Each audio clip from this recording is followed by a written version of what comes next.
వాతావరణ శాఖ ఇటు దక్షిణ భారతదేశానికి సంబంధించి అలర్ట్ ను ప్రకటించింది. ఆగ్నేయ బంగాళాఖాతంలో ఆగ్నేయ బంగాళాఖాతంలో ఏర్పడిన అల్పపీడనం తీవ్ర అల్పపీడనంగా మారింది. అది ఇప్పుడు నైరుతి దిశగా కదులుతోంది. ఈ నేపథ్యంలోని భారీ వర్షాలు కురుస్తున్నాయి. ఇది మరికొన్ని గంటల పాటు కొనసాగే అవకాశం ఉన్నట్టుగా తెలుస్తోంది. మరి ముఖ్యంగా తీవ్ర అల్పపీడనంగా మారబోతోంది. ఇన్ఫాక్ట్ ఆ తర్వాత పరిణమించింది తీవ్ర అల్పపీడనంగా. ఇప్పుడు అక్కడి నుంచి కాస్త బలహీనపడే అవకాశం ఉంది. ఈ నేపథ్యంలో ఎక్కడెక్కడ ఎటువంటి పరిస్థితులు ఉన్నాయి, వాతావరణ శాఖ ఏం చెబుతోంది, ఇవన్నీ కూడా వివరించే ప్రయత్నం చేస్తాను. ఒకసారి మీరు చూస్తే కనుక ఇదిగోండి, ఇది బంగాళాఖాతానికి సంబంధించి రైట్. అంతకన్నా ముందు బ్రేకింగ్ న్యూస్ చూస్తున్నారు. రాబోయే 24 గంటల్లో తెలుగు రాష్ట్రాలకు భారీ వర్ష సూచన జారీ చేస్తుంది వాతావరణ శాఖ. బంగాళాఖాతంలో మరో అల్పపీడనం ఏర్పడుతోంది. ఇప్పటికే అల్పపీడన ప్రభావంతో రాయలసీమతో పాటు ఇటు దక్షిణ కోస్తాలో భారీ వర్షాలు కురుస్తున్నాయి. మరీ ముఖ్యంగా రాయలసీమ మీద అత్యధిక ప్రభావం ఉంది. ఇటు తమిళనాడులోనూ భారీ వర్షాలు కురుస్తున్నాయి. ఇన్ఫాక్ట్ తమిళనాడుకైతే రెడ్ అలర్ట్ జారీ చేస్తుంది. 3 జిల్లాలకు 10 జిల్లాలకు ఆరెంజ్ అలర్ట్ జారీ చేస్తుంది భారత వాతావరణ శాఖ. దీంతో చెన్నైలోని పలు ప్రాంతాల్లో నీట మునిగిన పరిస్థితి. రాబోయే 24 గంటలు తెలుగు రాష్ట్రాలకు భారీ వర్ష సూచన జారీ చేస్తుంది వాతావరణ శాఖ. మరీ ముఖ్యంగా ఇటు కోస్తా రాయలసీమకు హై అలర్ట్ అనే చెప్పుకోవాలి. మరి ముఖ్యంగా దక్షిణ కోస్తా ఆంధ్రతో పాటు రాయలసీమ మీద ఇంపాక్ట్ ఎక్కువగా కనిపిస్తోంది. ఎందుకంటే ఇది తమిళనాడు మీద దీని ప్రభావం ఎక్కువగా ఉంది. మీ మ్యాప్లో చూపించే ప్రయత్నం చేస్తాను. ఒకసారి మీరు చూడొచ్చు. బంగాళాఖాతం ఇది. బంగాళాఖాతానికి సంబంధించి ఇది టువర్డ్స్ ఆగ్నేయ బంగాళాఖాతంలో ఏర్పడింది. ఆగ్నేయ బంగాళాఖాతం నుంచి టువర్డ్స్ నైరుతి వైపుగా వెళుతోంది. అంటే ఈ డైరెక్షన్ల వైపు వెళుతోంది. ఇలా వచ్చింది పశ్చిమ వాయువ్య దిశగా కదులుతుంది అనుకున్నారు. ఆ తర్వాత పశ్చిమ వాయు దిశగా కదులుతూ ఇటు నైరుతి వైపు వెళుతోంది. ఎందుకు నైరుతి వైపు వెళుతోంది అంటే కనుక మనకు కనిపిస్తున్న కారణాలు ప్రధానంగా ఇటు ఈశాన్యం గాలులు కావచ్చు, అయితే ఉత్తరం ఈశాన్యం ఇటువైపు నుంచి వస్తున్న గాలుల ప్రభావం ఎక్కువగా ఉంది. వాటి తీవ్రత ఎక్కువగా ఉంది. ఆ ప్రభావంతో ఇటువైపు కదులుతున్నట్టుగా తెలుస్తోంది. ఈ నేపథ్యం మీరు గమనిస్తే తమిళనాడు మీద దీని ప్రభావం ఎక్కువగా కనిపిస్తోంది. నేను కాస్త జూమ్కి వెళ్ళి చూపించే ప్రయత్నం చేస్తున్నాను. మీరు చూడొచ్చు, ఇక్కడ తమిళనాడుకు సంబంధించి మధురై, తిరుచిరాపల్లి, కడలూరు, వెల్లూరు ఇక్కడ ఈ ప్రభావం ఎక్కువగా ఉంది. ఆంధ్రప్రదేశ్ మీద పెద్దగా దీని ప్రభావం కనిపించట్లేదు. అంటే యాజ్ ఆఫ్ నౌ అంతగా లేదు అంటే కనుక ఒప్పుకోవడానికి లేదు. కాస్త మనకి ఉదయం నుంచి మీరు గమనిస్తే ఆంధ్రప్రదేశ్కి సంబంధించి రాయలసీమ మరీ ముఖ్యంగా ఇటు తిరుపతిలో ఆ ప్రభావం ఎక్కువగా ఉంది. నెల్లూరులో కూడా ఆ ప్రభావం కనిపించింది.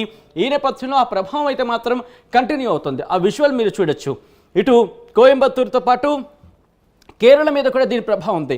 కేరళ, ఇటు తమిళనాడుతో పాటు కాస్త కర్ణాటక మీద కూడా దీని ఇంపాక్ట్ కనిపిస్తోంది. ఆంధ్రప్రదేశ్కి సంబంధించి ఇటు రాయలసీమ మీద దీని ఇంపాక్ట్ ఎక్కువగా మనకి కనిపిస్తోంది. ఈ నేపథ్యంలోని విండ్ సాయంత్రం మీకు చూపించే ప్రయత్నం చేస్తాను. ఆ తర్వాత ఇన్ డీటెయిల్గా ఎక్కడెక్కడ ఎటువంటి ప్రభావం ఉందనేది మాట్లాడుకునే ప్రయత్నం చేద్దాం. మీరు చూడొచ్చు, ఇక్కడ విండి ప్రభావం ఇన్ఫాక్ట్ విండ్లో మీకు చూపించే ప్రయత్నం చేస్తున్నాను. అయితే ఇక్కడ ఆసక్తికరంగా మరో అంశం ఏంటంటే మరొక అల్పపీడనం ఏర్పడుతోందనేది మనకు అందుతున్న సమాచారం. ఈ నేపథ్యంలోని ఇప్పటికీ మీరు చూస్తున్నారు ఇక్కడ అల్పపీడన ప్రభావానికి సంబంధించి సిచ్యువేషన్ సినారియో కొద్ది రోజుల క్రితం మీకు ఆర్టీవీ ముందే చెప్పింది. ఇక్కడ మిమ్మల్ని భయభ్రాంతులకు గురి చేయడం ఆర్టీవీ ఉద్దేశం కాదు. ఇక్కడ ఏం జరుగుతోంది, తెలుగు రాష్ట్రాలకు ఎటువంటి వర్ష సూచన జారీ చేస్తుంది, దాంతోపాటు తెలుగు రాష్ట్రాల్లో ఎటువంటి వాతావరణం ఉంది, తెలుగు రాష్ట్రాల మీద ఎటువంటి ప్రభావం చూపిస్తోంది, బంగాళాఖాతంలో ఎటువంటి పరిణామాలు ఉన్నాయి, బంగాళాఖాతంలో ఉన్న పరిణామాలకు సంబంధించి కావచ్చు, అక్కడ ఉన్న మారుతున్న వాతావరణ పరిస్థితులు కావచ్చు, వీటన్నిటిని బేరేజు వేసుకొని దీంతోపాటు ఐఎండీ ఇస్తున్న రిపోర్ట్స్ని మాత్రమే అందించే ప్రయత్నం చేస్తుంది. దాంతోపాటు టెక్నికల్గా మనకు అందుతున్న సోర్సెస్ సాయంతో వాటిని మీ ముందుంచే ప్రయత్నం చేస్తుంది. ఇక్కడ మిమ్మల్ని భయపెట్టడానికో లేకపోతే మిమ్మల్ని భయభ్రాంతులకు గురి చేయడం ఆర్టీవీ ఉద్దేశం కాదు. ఒక మాట చెప్పదలుచుకుంటోంది ఆర్టీవీ, వీటి సాయంతో మీ ముందుంచే ప్రయత్నం చేస్తోంది. అక్కడ ఏం జరుగుతుంది సో దట్ మీరు అలర్ట్ అవుతారు. ఒకవేళ అక్కడ వర్షాలు పడకపోతే వెల్ అండ్ గుడ్, అందరికీ మంచిది. ఒకవేళ పడే అవకాశం ఉందంటే కనుక అలర్ట్ అయ్యే అవకాశం ఉంటుంది. ఎందుకంటే చెబుతోంది ఇక్కడ మీరు చూడొచ్చు, అల్పపీడన ప్రభావం అనేది ఈరోజు చెప్తున్నాం, మీరు ఇంపాక్ట్ చూడొచ్చు. ఈరోజు అల్పపీడన ప్రభావం ఇక్కడ చెప్తున్నాం, కానీ ఇది రావడానికి టైం పడుతుంది. మీరు గుర్తుపెట్టుకోవాల్సినది ఈ అల్పపీడనం మన తీరానికి కావచ్చు, లేకపోతే మనకి అటాక్ అయ్యడానికి కావచ్చు, ఆ టైం పడుతుంది. ఆ డిలేకి సంబంధించి చెప్తున్నాం సో దట్ మీరు అలర్ట్గా ఉంటారు. ఆ రోజుకి సంబంధించి రైతుల్ని అలర్ట్ చేయొచ్చు అనేది ఈ ప్రధాన ఉద్దేశం తప్ప మిమ్మల్ని ఇక్కడ భయభ్రాంతులకు గురించడం మా ఉద్దేశం కాదు. చాలామంది అంటున్నారు వారం రోజుల నుంచి చెప్తున్నారు కానీ రావట్లేదని చెప్పి. వారం రోజుల నుంచి చెబుతోంది ఏంటంటే అది దగ్గరికి వస్తే ఈ టైంలో ఇంపాక్ట్ చూపిస్తుంది అనేది.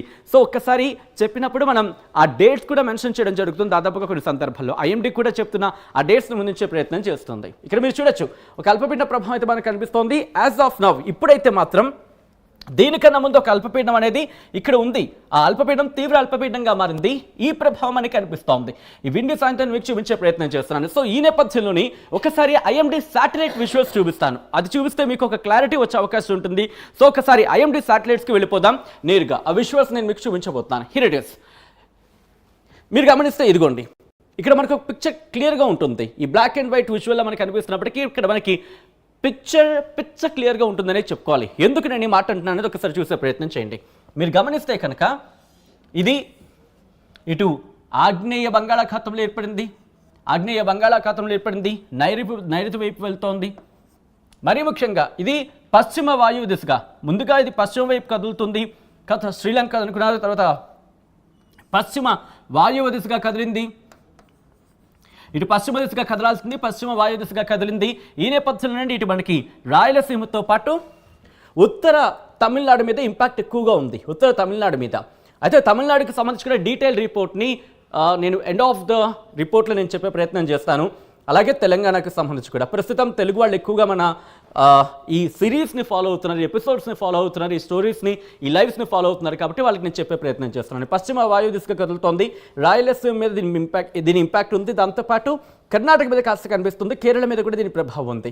సో ఈ నేపథ్యంలో భారత వాతావరణ శాఖ ఎటువంటి రిపోర్ట్ ఇస్తోంది అనేది నేను మీకు చూపించే ప్రయత్నం చేస్తాను. ఏ జిల్లాలకు ఎటువంటి అలర్ట్ ఇస్తుంది అనేది.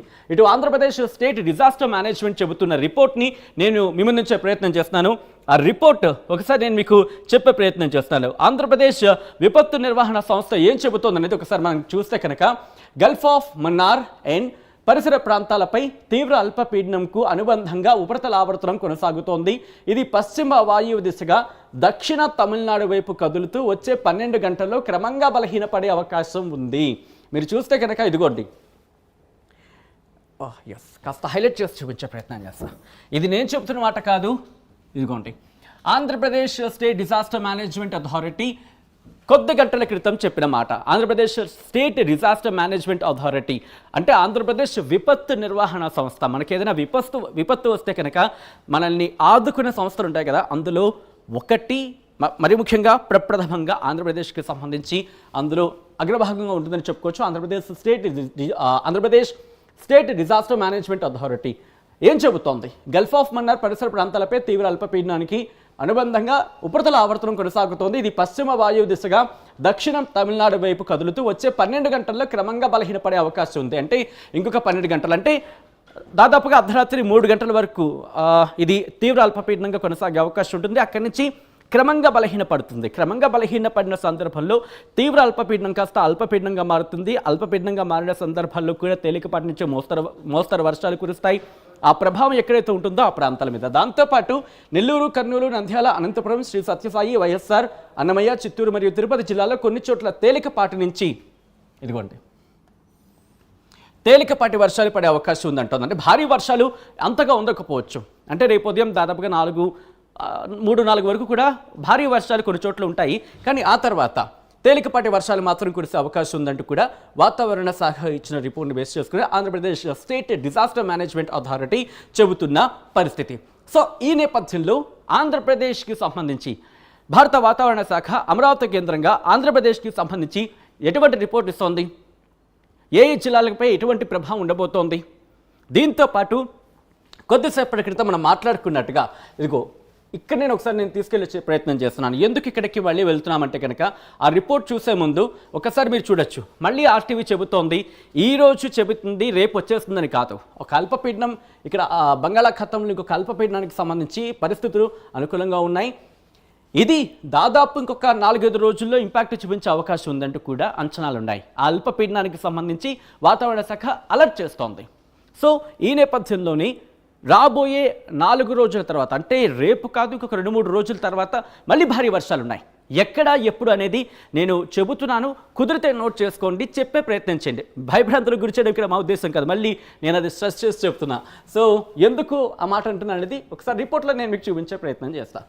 సో డీటెయిల్గా రిపోర్ట్కి వెళ్ళే ముందు ఇది జిల్లాలకు సంబంధించి భారత వాతావరణ శాఖ ఇస్తున్న రిపోర్ట్. ఈ రిపోర్ట్ నేను ఇస్తోందో లేకపోతే ఆర్టీవీ ఇస్తోందో కాదు, ఇది ఒక్కసారి నేను చూపించే ప్రయత్నం చేస్తా.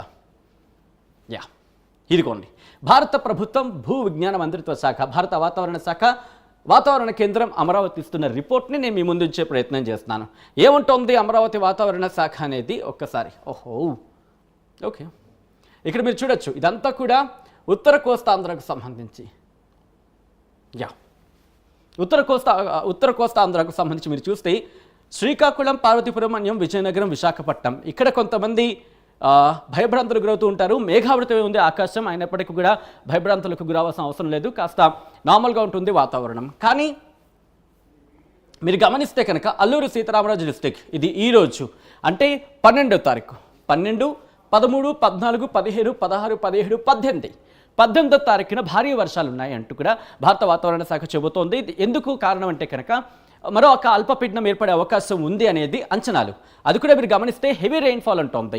సో ఇక ఒక 2 రోజుల తర్వాత ఇది అయిన తర్వాత ఒక క్లారిటీ వస్తుంది, ఒక క్లారిటీ పిక్చర్ వస్తుంది.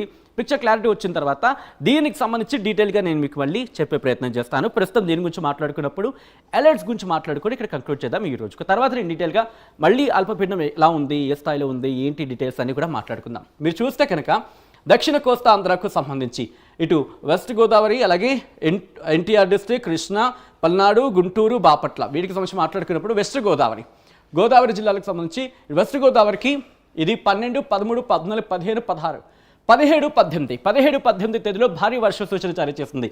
ఈసారి ఇంపాక్ట్ లేదు, కానీ 17, 18 తారీఖులు మాత్రం ఇంపాక్ట్ ఉంది. ఎందుకంటే కనుక ఇక్కడ అల్పపీడనం ఏర్పడుతోంది.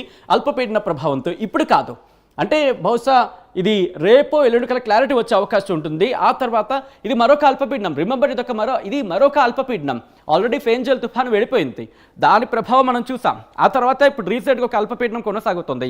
ఈ రోజుకి అంటే రేపు ఉదయానికి ఖతమైపోవడం అంటే అది క్రమంగా బలహీనపడుతుంది. ఆ తర్వాత అంటే 13, 14 తారీఖుల్లో మరొక అల్పపీడనం ఏర్పడే అవకాశం ఉంది. అటువంటి సినారియో బంగాళాఖాతంలో ఉంది. దాని ప్రభావంతోనే అలర్ట్స్ ఇవ్వడం జరుగుతుంది. అంటే మూడోది దాదాపుగా ఒక నెలలోనే అనుకుంటా, ఒక నెలలోనే కదా, దాదాపుగా ఒక నెలలోనే ఒక 3 తుఫాన్లు అనుకోవాలి, ఒక నెల వ్యవధిలోనే. దీంతోపాటు ఒకవేళ అది కన్ఫర్మేషన్ వస్తే కనుక మళ్ళీ అప్డేట్ చేసే ప్రయత్నం చేస్తా. దాంతోపాటు కృష్ణాకి సంబంధించి మాట్లాడుకుంటే 17వ తారీఖున భారీ వర్షాలు ఉంటుంది. కానీ ఇక్కడ ఇంట్రెస్టింగ్గా కాస్త ఆందోళన కలిగించే అంశం, అంటే భయపడాల్సిన అవసరం ఉందా అంటే కనుక కాస్త ఆలోచించుకోవాలి. పెద్దగా భయపడాల్సిన అవసరం లేదు, కానీ ఇంతవరకు ఇచ్చిన అలర్ట్స్ వేరు, ఈరోజు ఇస్తున్న అలర్ట్స్ వేరు ఐఎండీకి సంబంధించి. ఎందుకంటే ఇంతవరకు ఎల్లో అలర్ట్ ఇచ్చిందంటే కనుక ఆయా ప్రాంతాల్లో తేలికపాటి నుంచి మోస్తరు వర్షాలు కురిసే అవకాశం ఉందంటూ చెప్పుకొచ్చింది. కానీ ఈసారి మాత్రం రాబోయేది అంటే ఈ అల్పపీడనం బలహీనపడిన తర్వాత మళ్ళీ వచ్చే అల్పపీడనం మాత్రం ఇటు ఎల్లో అలర్ట్ భారీ వర్షాలు ఉంటుంది. కాస్త ఇది వాయుగుండంగా మారుతుందా, తుఫానుగా మారుతుందా అనే ఒక ఆందోళన ఉన్నప్పటికీ కూడా ఆందోళన పడకండి. ఇది ఒకవేళ క్రమంగా బలపడితే కనుక అప్డేట్ చేసే ప్రయత్నం చేస్తాం ఐఎండీ ఇచ్చిన ఆ డీటెయిల్స్తోని. ఆ తర్వాత మనం దీనికి సంబంధించి డీటెయిల్గా మాట్లాడుకునే ప్రయత్నం చేద్దాం. ఆ తర్వాత మీరు గమనిస్తే ఇక్కడ బాపట్ల, ప్రకాశం ఈ రెండింటికి సంబంధించి కూడా 17, 18 భారీ వర్ష సూచన జారీ చేస్తుంది వాతావరణ శాఖ. నెల్లూరు మాత్రం నాకు నెల్లూరుని చూసి ఒక విషయంలో మాత్రం అరే అనిపిస్తోంది. ఎందుకంటారా, మన ఫేంజల్ తుఫాన్ని భరించింది, ఈసారి వచ్చిన అల్పపీడనాన్ని భరిస్తోంది. దాంతోపాటు 17, 18 తారీఖులో కూడా భారీ వర్ష సూచన ఉంది నెల్లూరుకి సంబంధించి. సో ఇది కాస్త మనసుని కాస్త చివుకుమనిపిస్తుంది అన్నమాట. ఎందుకంటే భారీ వర్షాలు ఇటు నెల్లూరు మీద ఆ ప్రభావాన్ని చూపిస్తున్నాయి. దాంతోపాటు ఇటు వైఎస్ఆర్ డిస్ట్రిక్ట్, దాంతోపాటు అన్నమయ్య, తిరుపతి, చిత్తూరు, ఈ తిరుపతి, చిత్తూరుకి సంబంధించి అన్నమయ్య, తిరుపతి, చిత్తూరు ఈ 4 జిల్లాలు, నెల్లూరు, అన్నమయ్య, తిరుపతి, చిత్తూరు ఈ 4 జిల్లాలు కూడా ఫేంజల్ తుఫాన్ నుంచి ఈరోజు ఏర్పడిన అల్పపీడనం, అంటే మొన్న ఏర్పడిన అల్పపీడనంతో పాటు వచ్చే ప్రభావం కూడా ఉంది. కానీ ఈసారి చిత్తూరు తప్పించుకుంటుంది అనేది మనకి రిపోర్ట్ బట్టి అర్థమవుతుంది. కానీ వైఎస్ఆర్ డిస్ట్రిక్ట్ సంబంధించి మాట్లాడుకుంటే ఈరోజు ఎల్లో అలర్ట్ ఉంది, కానీ 17, 18 కూడా భారీ వర్షాలతో ఎల్లో అలర్ట్ ఇస్తోంది. అన్నమయ్య డిస్ట్రిక్ట్కి సంబంధించి ఈరోజు ఎల్లో అలర్ట్తో పాటు భారీ వర్షాలు, 17వ తారీఖున కూడా భారీ వర్షాలు మనకు కనిపిస్తోంది ఎల్లో అలర్ట్తో సహా. దాంతోపాటు తిరుపతి కూడా గతంలో ఫేంజల్ తుఫాను ప్రభావాన్ని కాస్త చవిచూస్తుంది. ఈ రోజు కూడా భారీ వర్షాలు ఉన్నాయి. 17, 18 తారీఖులో భారీ వర్షాలు ఉన్నాయి. దాంతోపాటు చిత్తూరుకి ఈరోజు భారీ వర్షాలు ఉన్నాయి. కానీ చిత్తూరు 17, 18 తారీఖులో ఏర్పడిన అల్పపీడనం కావచ్చు, వాయుగుండం కావచ్చు, ఇంకా అల్పపీడనంగానే తెలుస్తుంది. కాబట్టి కాస్త దాన్ని వాయుగుండంగా పిలవద్దు, మనం అప్పుడు అల్పపీడనంగానే మాట్లాడుకునే ప్రయత్నం చేద్దాం. కానీ చిత్తూరుకు సంబంధించి చూసుకుంటే కాస్త భారీ వర్షాలు ఈరోజు ఉన్నాయి, రేపు ఉదయం వరకు కంటిన్యూ అవ్వచ్చు. తర్వాత తేలికపాటి నుంచి మోస్తరు వర్షాలు కురిసే అవకాశం ఉందని కూడా భారత వాతావరణ శాఖ చెబుతోంది. ఒక్కసారి ఇక్కడ నేను చెన్నైకి వెళ్ళే ప్రయత్నం చేస్తాను. చెన్నైకి వెళదాం. ఎందుకంటే కనుక చెన్నై మీద దీని ప్రభావం చాలా ఎక్కువగా ఉంది. ఎందుకు ఎక్కువగా ఉంది అనే మాట వినిపిస్తుందంటే కనుక ఇదే కారణం. ఇదిగోండి, చెన్నై మీద మీరు చూడొచ్చు ఆ ప్రభావం. చెన్నైకి భారీ వర్షం చూస్తున్న, ఇన్ఫ్యాక్ట్ ఆంధ్రప్రదేశ్కి సంబంధించినటువంటి వర్ష సూచన జారీ చేస్తుందో మనం చూసాం. కానీ భారత వాతావరణ శాఖ ఎండి కేంద్రంగా చెన్నైకి మాత్రం భారీ వర్ష సూచన జారీ చేస్తుంది. ఆ మ్యాప్లో మీరు గమనించవచ్చు. ఇక్కడ మీరు చూస్తే కనుక చెన్నై మీద ఇంపాక్ట్ ఎక్కువగా ఉంది. కొన్ని జిల్లాలకు కొన్ని ప్రాంతాలకు ఎల్లో అలర్ట్తో పాటు ఆరెంజ్ అలర్ట్తో పాటు రెడ్ అలర్ట్ జారీ చేస్తుంది భారత వాతావరణ శాఖ. దీని ప్రభావం ఈసారి వచ్చిన అల్పపీడన ప్రభావం ఫెంజల్ తుఫాను సహా ఈరోజు వచ్చిన ఈసారి వచ్చిన అల్పపీడన ప్రభావం కూడా చెన్నై మీద ఎక్కువగా కనిపిస్తోంది. సో చెన్నైకి సంబంధించి భారత వాతావరణ శాఖ ఎటువంటి రిపోర్ట్ ఇచ్చింది అనేది కూడా ఒకసారి చూసే ప్రయత్నం చేద్దాం. ఈ నేపథ్యంలోనే భారత వాతావరణ శాఖ చెన్నై కేంద్రంగా ఎటువంటి అలర్ట్ ఇచ్చిందో మీరు చూడొచ్చు. ఇప్పటికే ఆ ప్రభావం మీరు చూస్తున్నారు. బంగాళాఖాతంలో ఎటువంటి ప్రభావం ఉంది, బంగాళాఖాతం మీద ఏర్పడిన అల్పపీడన ప్రభావం తమిళనాడు మీద కూడా ఉంది. తమిళనాడులోని ఏ ప్రాంతాల్లో ఉంది అనేది ఒకసారి చూసే ప్రయత్నం చేద్దాం. ఇది ఓవరాల్ రిపోర్ట్కి చూసిన తర్వాత మనం వెళ్ళే ప్రయత్నం చేద్దాం. ఓకే, ఇక్కడ మీరు చూడొచ్చు సబ్జెక్టులు. In association with the well marked low pressure area over Gulf of Mannar, extremely heavy rainfall likely over Tamil Nadu and